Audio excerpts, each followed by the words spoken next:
Hi.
Welcome to the Nisei Veterans Memorial Center's Nisei Narrative, where we take a more personal journey into the Nisei experience during World War II.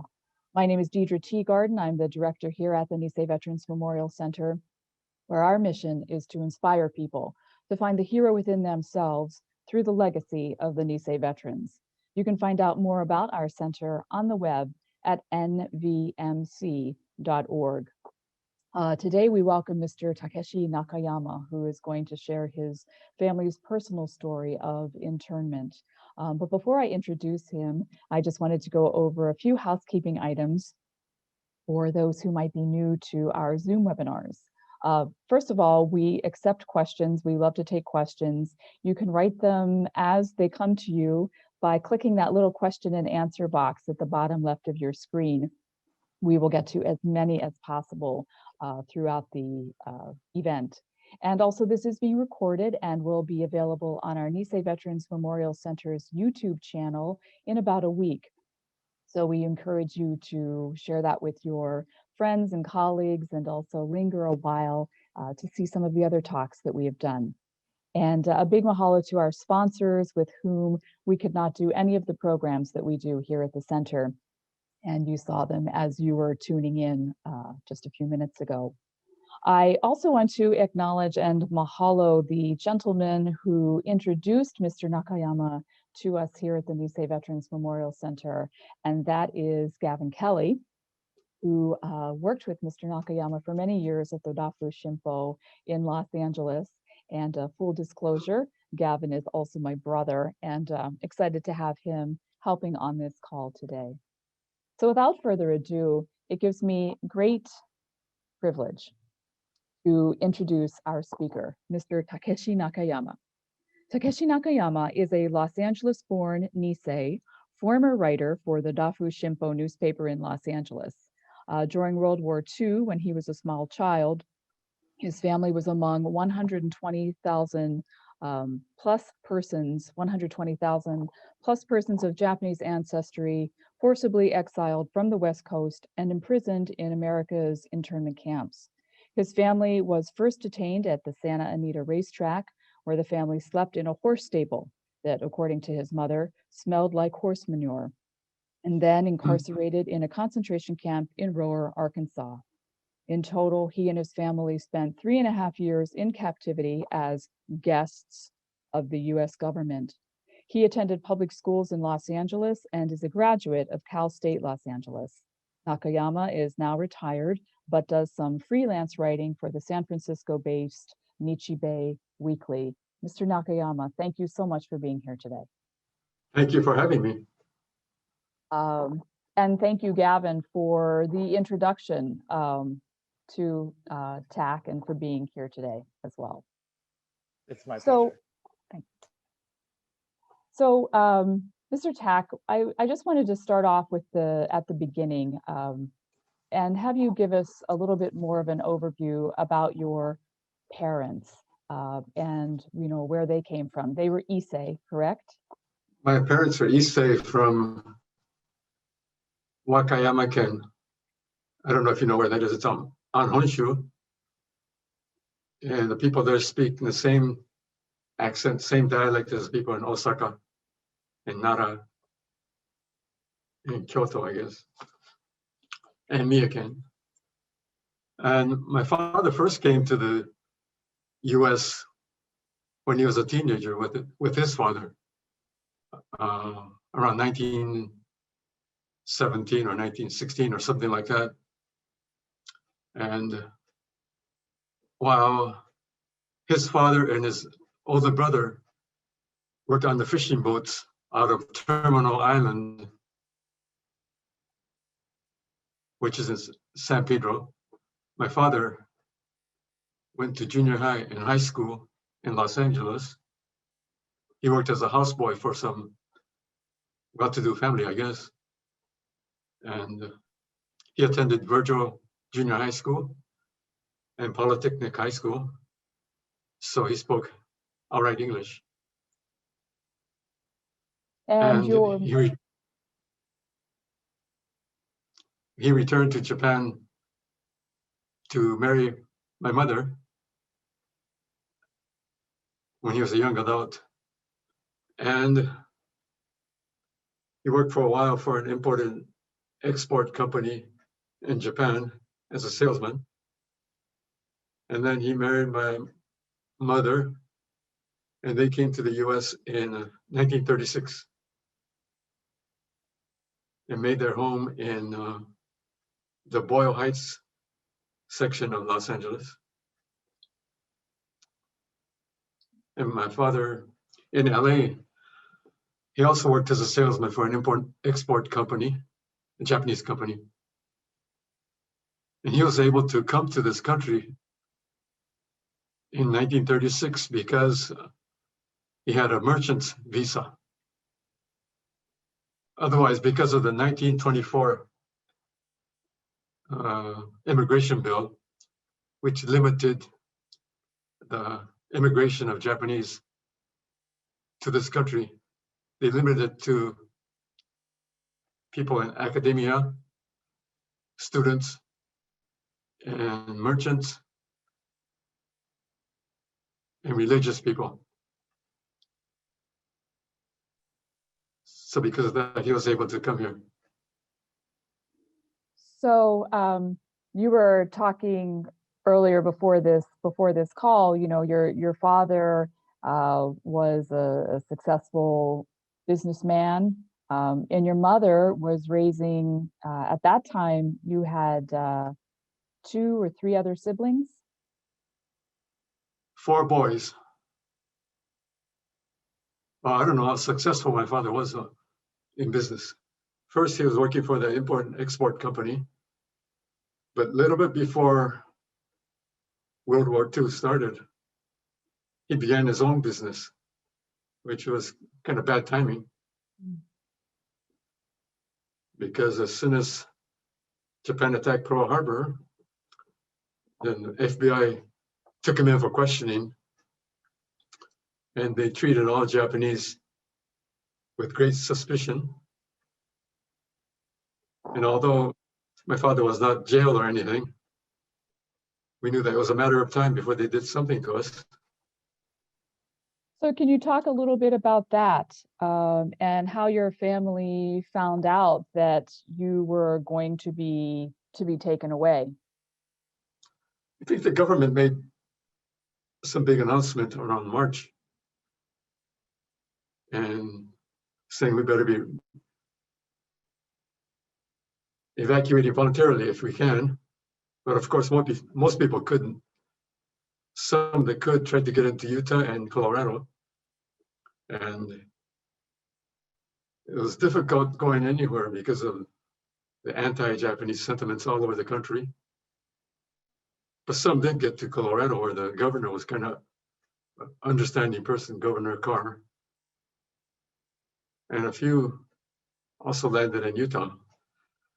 But the rest of us were stuck in California until they decided to give us a vacation and take us to some rest and relaxation place where nobody else wanted to live. So So, so that was but time in Santa Anita, correct? Is that's where yeah, you went first? But yeah, what happened first they to? rounded us. First we went to Santa Anita racetrack.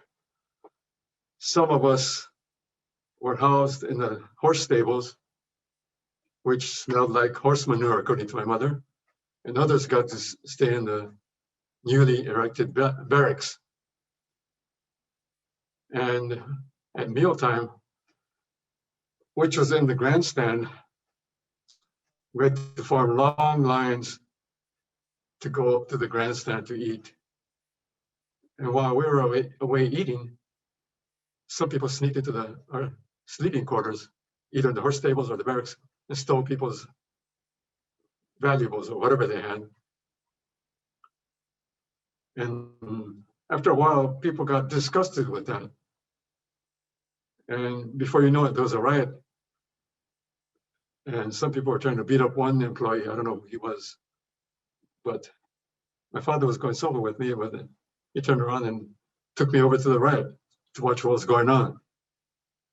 And before you know it, I guess they had called the army. And so army vehicles started coming in with their big trucks with the machine guns on. And they dispersed the crowd. So And you said this was one of your first memories. How old were you at this time? I must have been about 5, or either 5 or close to it. And that's what I remember the most, the riot. I'm sure. I don't remember too much of anything else there. So backtracking just a little bit, from your home to Santa Anita, what did you do with all of your belongings? What did what happened to your bank accounts? Can you share I that think with us? a lot of people, including my father, got their bank accounts frozen. So we couldn't get to any of our money, what little money there was. And I guess my father had to sell off a lot of the stuff that we had because we could only take what we could carry. And I guess he got about 10 cents on the dollar for everything. And he was trying to sell his car, which was fairly new. But some secondhand junk dealer was trying to haggle it down to almost nothing. My father got disgusted with these people and they just sold it to our Mexican neighbor for 10 cents on the dollar, about $100, I think.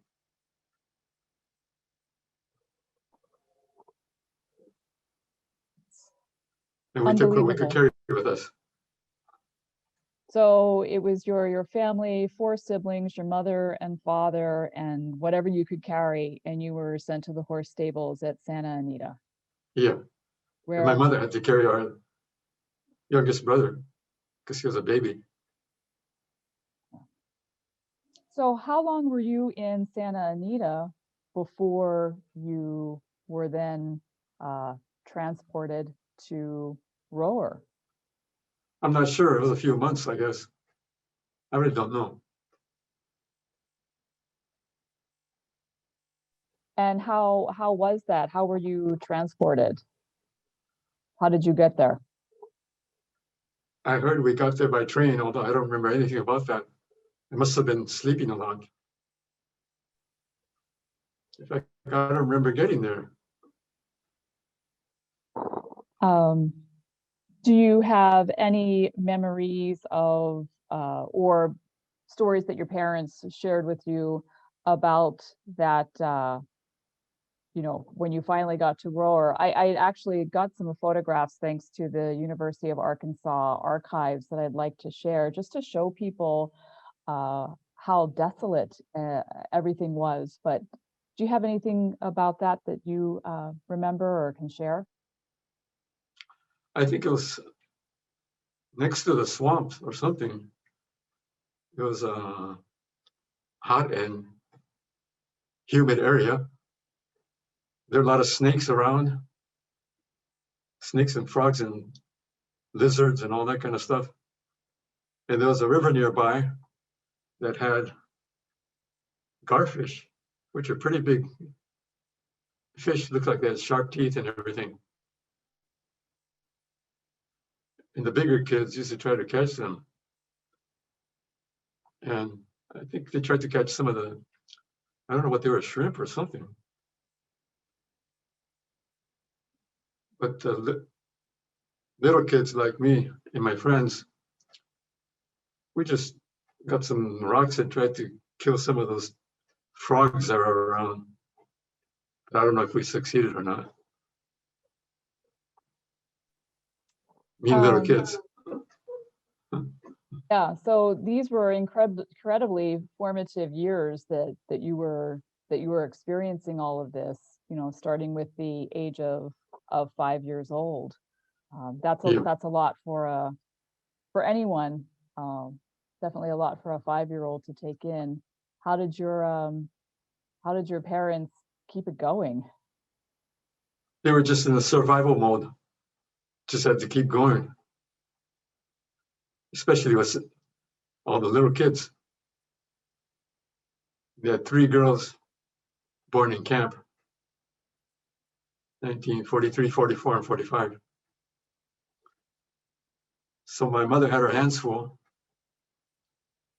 And my father worked at the camp as a lumberjack at first. They were chopping down trees for lumber or something. And one day, he hurt himself. He chopped part of his foot. So he was out of work for a couple of weeks until he healed. And after that, he didn't have to do lumberjacking anymore. I don't remember what he did, but later on he became a block manager because there were a whole lot of blocks. I don't know how many blocks there were, but many. What would the block manager do? For block 3. Block 3, he took care of all whatever the needs of the prisoners were. Now they call them, the government calls them internees. Yeah. So, you know, you touched a little bit upon some friendships that you had there in Rower. Oh. Did you keep those friendships? Well, my best friends were 2 guys named Freddie, one 1 year older than I, and another one 2 years older than I. And this one Freddie, I don't remember his last name. Oh, maybe it was Sakurai. I think he was from the Central Valley around Lodi or somewhere. And I lost touch with him. And the other one was Freddie Ishihara. I think he was 2 years older than I. And I never did reunite with him. But I did meet other people that were at Roar later on in life. I didn't know them in Roar, but one was the actor, George Takei. I don't know if you heard of him. Yes. He's my age and he was at Roar.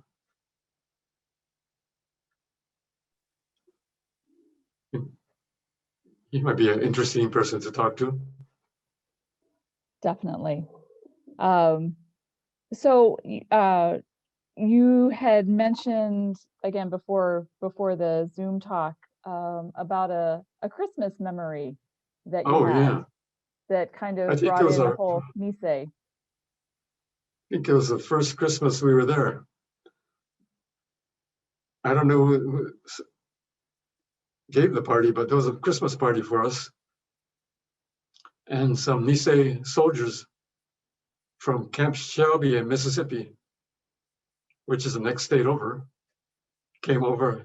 I guess a lot of them were Hawaii guys. and they're singing and dancing, doing the hula, singing Manuela Boy or something like that. That's all I remember about that party. I think we got presents, but I don't remember what. Well, I asked Melanie, who is our archivist here at the NVMC, and she said, "Oh, that was probably the Shelby Serenaders. You know, that was probably the group." They went to other camps too? Yes, I guess so. They would go and they would sing and dance, but oh, what a memory. Someone just typed in and was wondering if you remember what kind of food they served in the camps. Was I it don't remember anything American, about the foods. Japanese? I don't remember anything about the foods. Just shoved it in my mouth. So you were there for 3.5 years. Your parents made it work. You know, we talk about those Nisei values of gaman. It's not just patience; it's endurance. They must have endured so much, so many things that they, you know, couldn't share with anybody. Did your parents talk about that time after they got out of the camps? No, they just endured it. That's what they do. They survived. They were just in a survival mode. They never told us anything about gaman or giri or any of that stuff. They just did it. Taught us by example, I guess. And what about, you know, so again, your 3.5 years of your life during very formative years were spent here. Can you speculate how that shaped your life, what effect that had on you for the rest of your life? I don't know. I was away from being discriminated against by the majority population for 3.5 years. I guess that's good. It's that I wasn't subjected to bullying or anything, or racial bullying. And it was all Japanese in the camp, so it was kind of comfortable for the older people, because for once in their life, they were among their own people. They could talk freely among themselves, share their culture, language, foods. I guess sometimes they did make their own Japanese food too. But they didn't have to worry about being too Japanesey and be criticized by the majority population. And they made a lot of friendships. Did your parents make friendships? Even to this day, they have camp reunions where they can get together and share their stories, good and bad stories. Have you ever gone to one? Oh yeah, I went to the Aurora, Arkansas reunion. I covered it for the paper. Your whole journalistic life, from the articles that I've seen, have been about social justice, civil liberties. So obviously that's, you know, does that come from your time of having all of those things taken away from you and your family? Those things piqued my interest,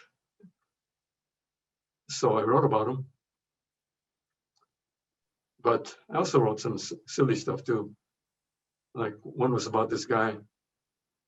He used to send in stories to the Rafu and write about the exploits and contributions of this great Nisei football player who was doing really well in the Central Valley. Found out later it was a hoax. He was just some UCLA student that sent all this stuff in. But he had the same last name as the fake football hero, Bill Saito. Well, I'm sure you've seen it all. Yeah. So talk to us about when you got out of the camp. You know, you were a little bit older now. What did your father go back to sales?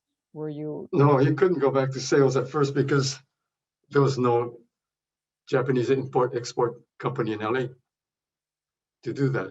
He had to just find whatever job he could. In fact, he worked as a laborer at a Japanese-run nursery in the San Fernando Valley, just doing hard labor. And he found a part-time nighttime janitor job too, working, cleaning out office buildings in downtown Los Angeles. And one time, just to show us what he was doing, he took me and two of my brothers with him to show him what he was doing. And while he was working, cleaning out the place, the kids were just playing with the vacuum cleaner or sweeper or whatever, just having a good time. We didn't know it was dreary and labor intensive. Was your family able to recuperate any of the items that had been taken? Did they get their bank accounts back? I think it took a long time to get stuff back. But before the war, I guess we lived in a house in Boyle Heights that had a ethnic Russian landlord. He was pretty good. He kept our family stuff for us, what little we had anyway. I think some of my toys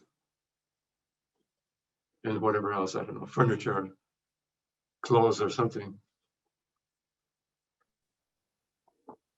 So during that time, you know, and this is something that maybe most of the viewers on the Zoom call today are very aware of, but for those who might not be, you know, there was the Asian Exclusion Act that, you know, didn't allow for Asians to become American. And so your parents at that time, you know, they weren't citizens, they weren't able to own any land. What did you do did your parents decide to go for citizenship in 1952 after that law had been, you know, taken out? Well, first of all, I think it was a federal law that said non-whites could not become naturalized U.S. citizens, except for people of African descent because of their history of slavery. But so because Japanese people couldn't become citizens, they couldn't own land either after California passed the Alien Land Law in 1913, which said anybody ineligible for naturalization could not own land in California. And several other Western states also passed that same kind of law. I'm not sure which states, maybe Wyoming or Washington. So that's why most Japanese immigrants could not own land. And besides, they were too poor to own land, most of them, because they had just come out of the Great Depression. Did your parents ever try to become citizens? I know your mother did, but can you talk a little bit about that, when that opportunity afforded itself? My father did not want to become a citizen at the time because he was so disgusted with the US government and what they did to us. He wanted to go back to Japan, but then people advised him not to because Japan was so poor then and people were short of food, almost starving. So my father liked Los Angeles anyway. not the US government, but Los Angeles.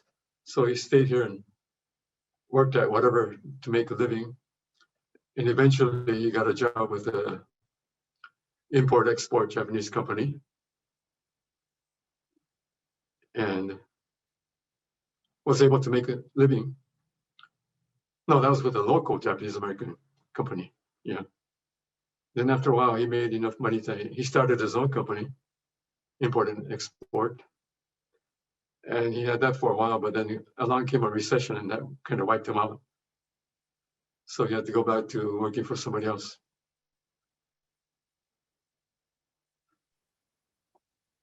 Your mother on the And all other. this time we lived in. Go ahead. All this time we lived in Boyle Heights, which is in the east side of Los Angeles, or in East LA, which is just east of Boyle Heights in the unincorporated LA County area. We moved around a lot because 7 kids kept growing bigger, so we needed more space. Oh, but one thing before we moved back to Los Angeles, after we got out of Aurora, Arkansas, we came to Southern California and we couldn't find any homes to live in. Oh, a whole lot of Japanese couldn't find any place to live because of the housing shortage and because there are a lot of anti-Japanese landlords. So finally, the US government set up trailer camps, but 100 families to a camp. They're in different parts of Southern California and maybe other parts of California too. The ironic thing is that the one we lived in was right across the street from Lockheed, which is a defense company. And another one was in Hawthorne. North American Aviation was right there. Another one was in Long Beach. I think Douglas was there, around there. And just before the war and during the war, anti-Japanese people were saying that it was a plan for Japanese people to live in areas next to defense companies and to utility companies so they could wipe out the defense abilities of the US. So right after the war, they put us right next to the aircraft companies. And the trailer camps we lived in, our family was so big that we had to get two trailers. One for my parents and the 3 baby girls, and another one for the boys. And the bathroom trailer was a few trailers down. So my youngest brother, when he had to get up at night to go to the bathroom, he would just pee out the window of the trailer. No messing around looking for the other trailer. No. And the Japanese kids from 3rd, 4th, and 5th grade, 6th grade, we had to go to a school a mile away, elementary school. We would take the bus there and then walk back home. The bigger kids would walk to the neighboring golf course and pick up golf balls and sell them back to the golf company, I guess. And some other big kids would just go to a drugstore on the corner of Victory Boulevard and make some crank calls.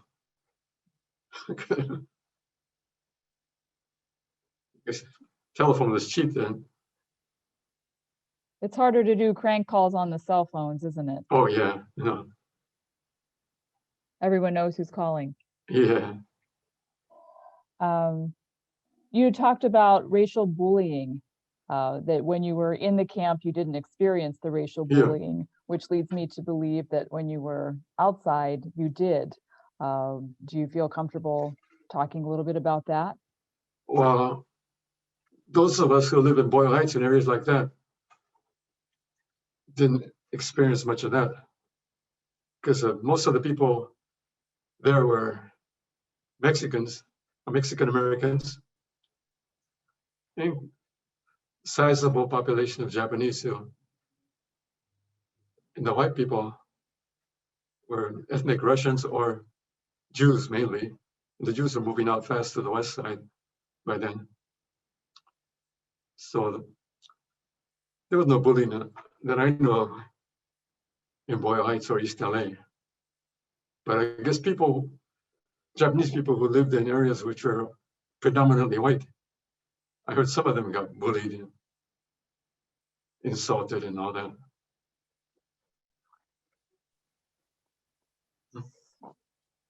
So, you know, this was your childhood, and then fast forward to the profession that you chose.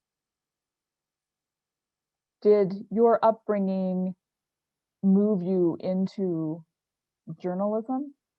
No, it didn't. I was working for a big department store in downtown Los Angeles for about 4 or 5 years or something.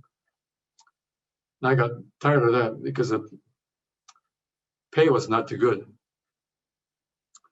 And I saw an ad in the Rafu Shimpo, help wanted. So I applied there and got a job at the Rafu Shimpo. But at first I was just making up display ads and scheduling the ads and all that kind of stuff, designing the ads. And then little by little, I started writing a few things. And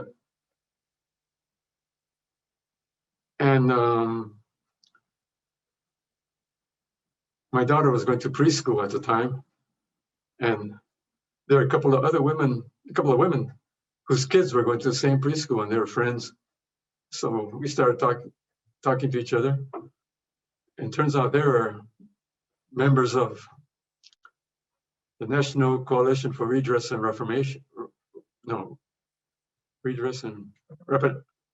Reparations, which was campaigning for redress for those of us negatively impacted by the government's policies during World War II.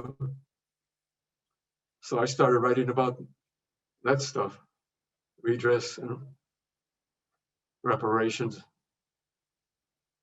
and about the campaign. And I attended some of the events that they sponsored. And pretty soon I was friends with them and writing a lot of stuff about them, what they were doing, because that was important to the community. It's important for us to try to get reparations for what had been done to us. So journalists are supposed to take an oath of objectivity and being neutral, which I'm sure you did. But how did it make you feel to be reporting on these things that, again, were so close to you and your family and what they went through?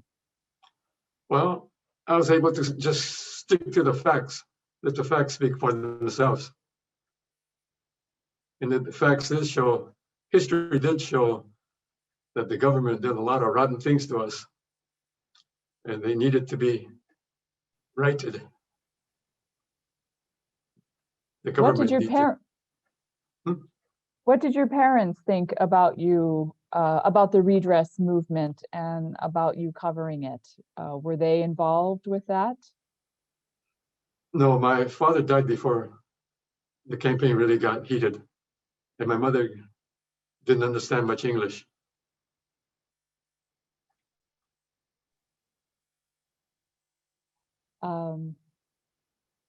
So your mother decided, however, to become a naturalized citizen during this time frame, correct? Well, that was much later. That was in the 1990s, because some politicians were trying to do away with benefits for the aliens. I'm not sure which benefits, maybe Social Security or some unemployment benefits and whatever. So she said, oh, maybe I better become a citizen before I lose my benefits, because she was getting Social Security. So she went and applied, and she got it. I took her down to the convention center in LA for the ceremony and wrote a story about it for the newspaper. And I guess my sisters are pretty happy about that. She finally got her citizenship. I can imagine. So that was in the 1990s. So going back to the redress, you were actually, were you in Washington, D.C. when it was signed? Oh yeah, I got to go to Washington, D.C. in October of 1990 when the government issued the first redress and reparations paychecks to the oldest living Japanese who were in the concentration camps. Some of them were in their hundreds or in their upper 90s. And in the presentation ceremonies, the Attorney General for the US, he went up on the stage and the old folks were sitting there, and he had to get on his knees to give them their checks. I was thinking to myself, wow, look at this. He's getting down on his knees to apologize to them.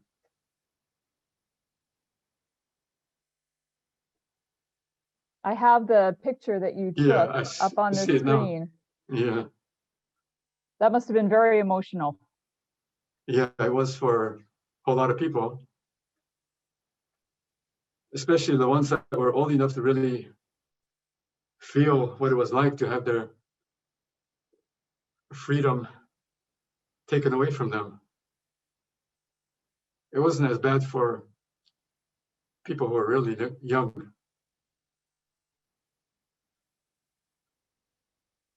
I can't help but think that there was a tremendous feeling of bitterness and resentment that people held on to.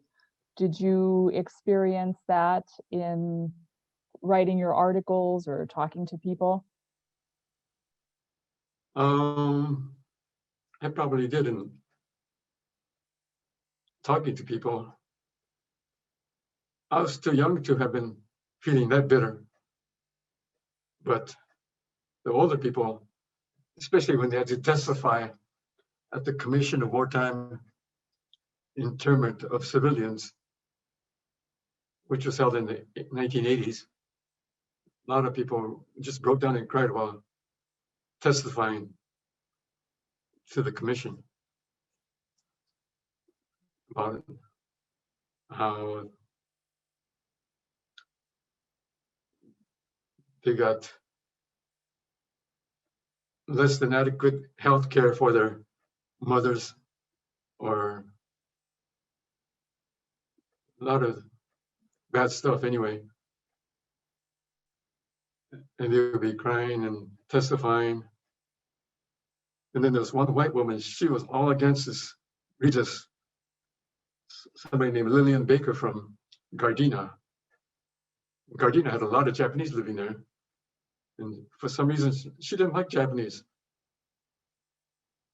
And she would go to these meetings and try to break up everything, just disturb it and then leave, or they would kick her out. Yeah.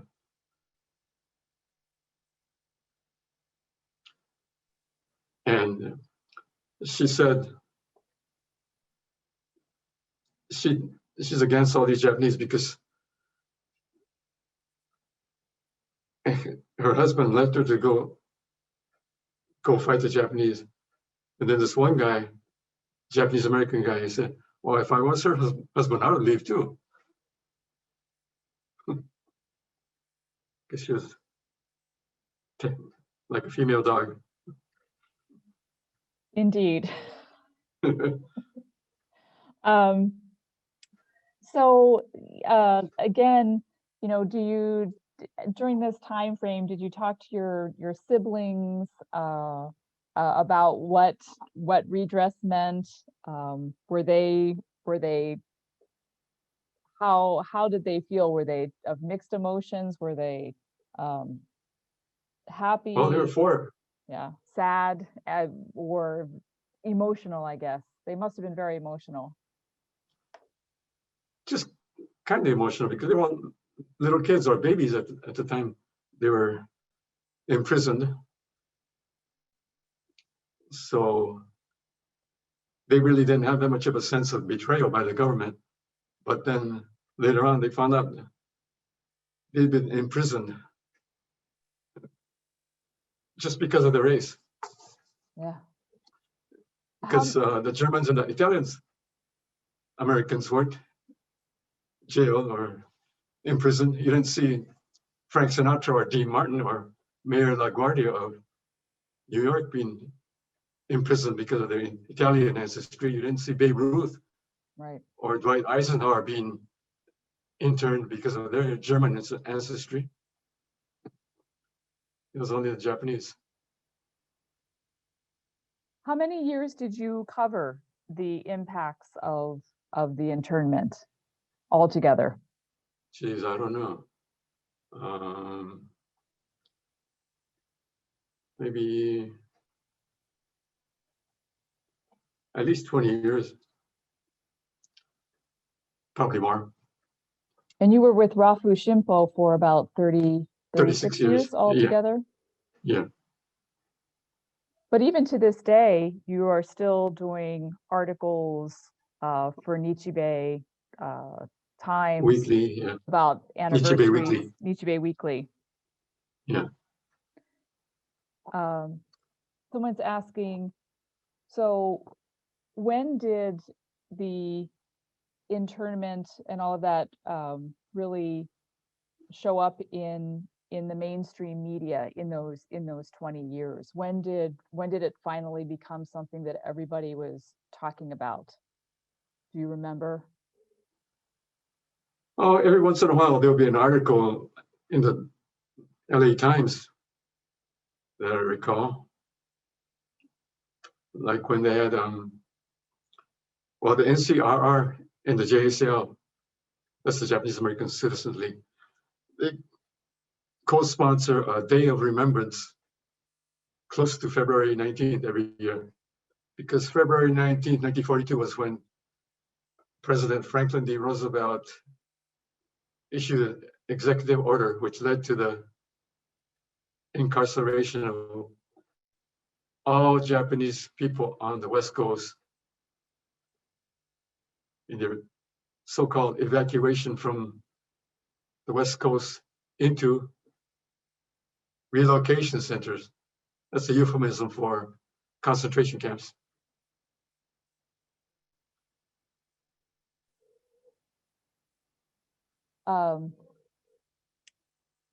You know, I think Gavin wants to jump in and talk a little bit more about the work that you did on getting this story out there, because I think you really were, you spearheaded it.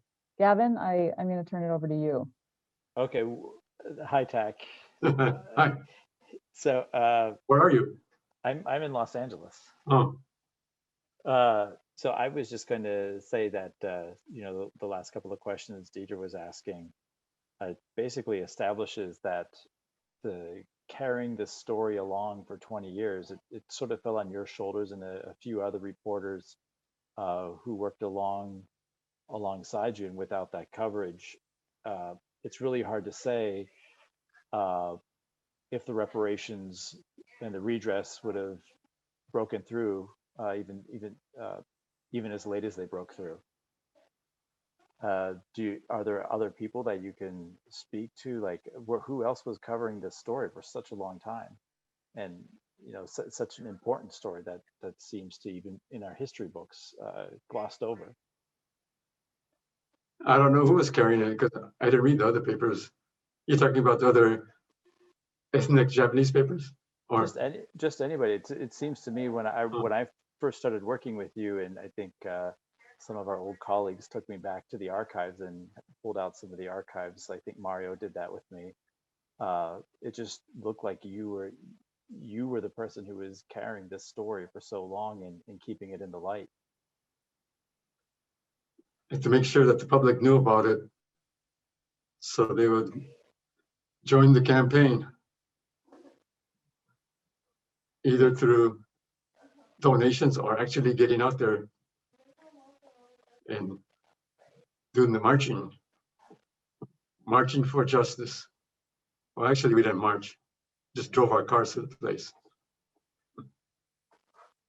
Well, I just think that you and the NCRR just did so much to keep this story in the dialogue of this country, because without it, I don't see how the redress would have ever have come.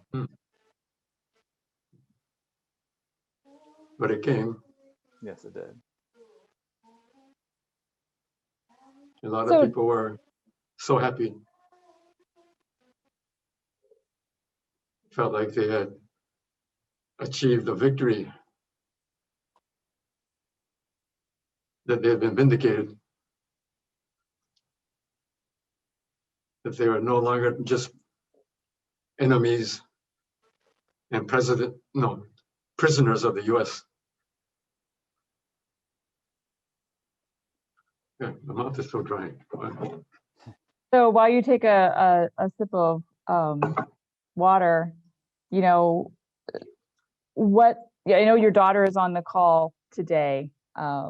What legacy do you want to leave to your daughter, to that next generation, as it relates to all this work that you have done and your whole life experience? Oh, my daughter already knows all that stuff, but the incarceration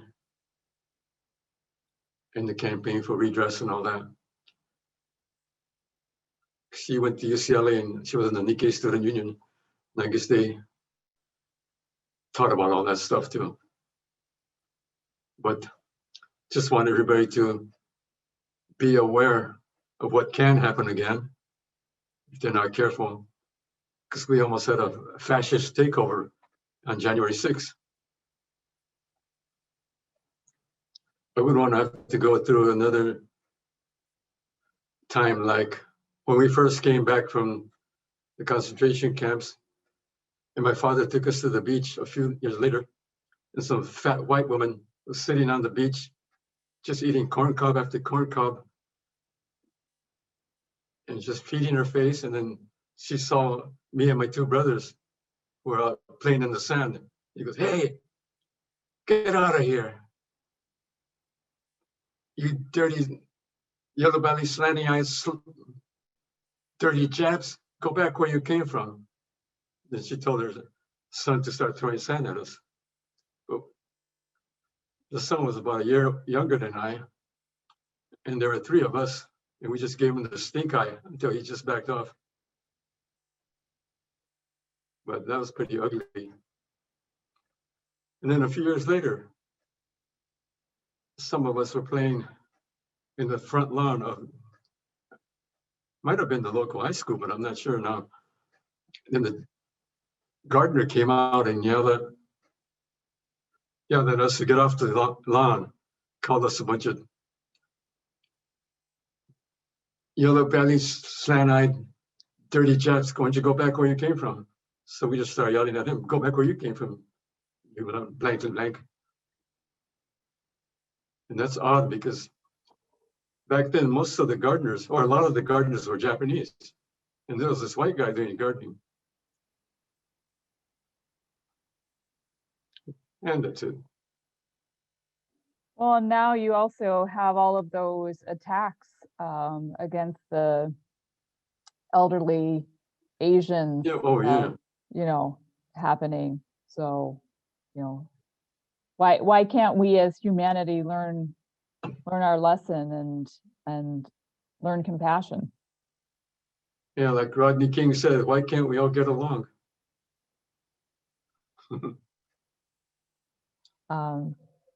So I know, Gavin, I think there's some questions from the audience. Did you want to take those? Sure, I can read those. One question, Tak, is, do you know why some Japanese Americans from Los Angeles who were sent to Santa Anita Assembly Center were then sent to Arkansas, and some from Los Angeles were sent to Manzanar? So basically, why, I think the question is, why were Japanese Americans sent to Arkansas and then Central California? Why were they broken up that way into the different, I guess, the concentration camps? Well, because there are 120,000 that were sent, and they couldn't send them out to Manzanar because that place only held about more than 10,000. And Arkansas, Roar only held 10,000, and Jerome had another 10,000. So you had to split them up because of the numbers, I guess. Another question is, when your family returned from the camps and you returned to your lives in the Los Angeles area, were there family discussions? Did you guys ever share memories? I think Deidre touched on this a little bit with you, but this audience member would like to know if you ever shared memories from the camps. Oh, sure. Like, remember this, remember that person, talking about people mainly. And my parents made a lot of friends that they became almost lifelong friends. In fact, when we lived in East LA, my father's insurance person lived 2 blocks away, higher up on the hill.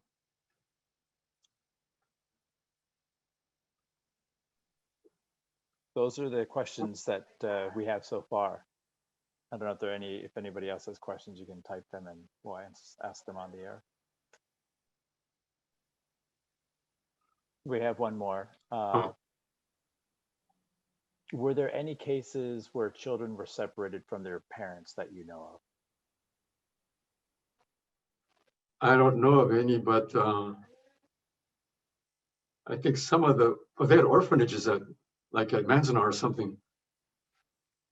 I don't know how they got separated.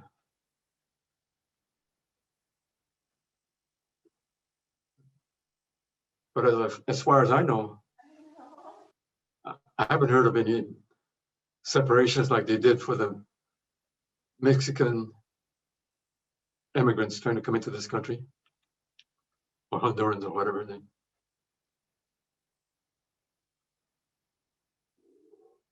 Well, we thank you for that. Thank you for sharing such a personal story. We often read about these experiences, and we talk about them a lot, even here at our center when we do exhibits. But it's rare that we actually hear a firsthand, hour-long talk about it from someone who experienced it. And I know that that's not easy to share. And all of us are incredibly appreciative, not only to you and your family for sharing this today, but also for all that you did during your years as a journalist to ensure that the rest of humanity knew what happened. And hopefully we can all learn from this, and as you said, not make these same mistakes again. We're gently coming to the end of our hour. Mr. Tak, I'm going to come back to you in just a few moments to give us some closing remarks. But to everybody else, we want to thank you for being here again with us today, and to remind you that next Thursday, we are at 4 o'clock. We are having our next installment of East Meets West. where we're inviting Dr. Maya Sotoro and Dr. Mariko Gakia to come on and talk about social justice, peace education, civil liberties from the viewpoint of Hawaii and also Japan. And our co-moderator will be Kyoko Kimura on that one. So we hope you join us for that. And then next month, we will have a whole new set of talks and afternoon with the author. So please go to our website at nvmc.org to sign up for those talks, or you can always call us here at the center. So again, thank you all for being with us today for a very heavy and emotional and important talk. And Mr. Tak, I turn it back over to you for some closing remarks. Well, I just wanted people to listen to and be informed by this incarceration story and be alert so that it doesn't happen again, because there are a lot of right-wing white nationalists that are trying to take over, and we hear talk about them wanting to imprison Muslims, and now even these Mexicans and Hondurans and other Central Americans that try to come into this country, they're jailing them, separating them from the kids. That's terrible. You got to get back to trying to act like human beings and treating other people in the same way as human beings, not as a bunch of animals to lock up in cages. And that's all I got to say. Just everybody get along. Those are good words. Everyone get along. If we could do that, the world would be a much better place. Yeah. Well, thank you again for coming on for an hour and sharing. We appreciate it greatly. Again, we wish all of you a very lovely week. Stay well, take care, and let's all be good human beings. Aloha. Aloha to you. Bye. Sayonara.